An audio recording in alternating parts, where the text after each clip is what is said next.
বাবু গাড়ি নিতে ডিডি অটোমোবাইলসে জোরে বলো। 6টা। এখন কটা বাজে? 8টা। ওই গাড়ির কালারটা ছিল না, তার জন্য আনতে দেরি হলো। তো এই ডিডি অটোমোবাইলসে কেউ পাঠিয়েছে না ডাইরেক্ট তুমি এসছো? না, আমার ভাই পাঠিয়েছে, রেফারেন্স পাঠিয়েছে। তো এখানকার বিহেভিয়ার ব্যবহার তোমার কেমন লাগলো? অসাধারণ, আমার ভালো লেগেছে। আমি অত ডাউন পেমেন্ট করতে পারিনি, আমি 1,500 টাকা ডাউন পেমেন্ট করে আমি গাড়িটা পেয়েছি। এটা 25 বছরের শোরুম, তো 1,500 টাকা তুমি ডাউন পেমেন্ট করে গাড়ি নিয়ে যাচ্ছ? বলো, কোনো শোরুম দিতে পারবে 1,500 টাকা ডাউন পেমেন্ট করে? ঢুকতেই দেবে না, আমাকে বলবে আমি পারবো না দাদা, পারবো না। পারবে? না, পারবে। তো ডিডি অটোমোবাইলসের একটা নাম আছে, 25 বছরে এটা প্রতিষ্ঠা।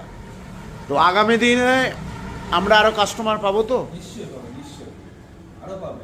টিভিএস কোম্পানি থেকে তোমায় ফোন করবে যে আপনি একটা ডিডি অটোমোবাইলস থেকে স্পোর্টস গাড়ি কিনেছেন, ওখানের বিহেভিয়ার ব্যবহার কেমন লাগলো। 10-এ পরীক্ষা হচ্ছে, কত দেবে? 10-এ 10 দেবে। 10-এ 10 দেবে। তো ভালো থাকবে, গুড নাইট, গাড়ি আসতে চালাবে। Thank you.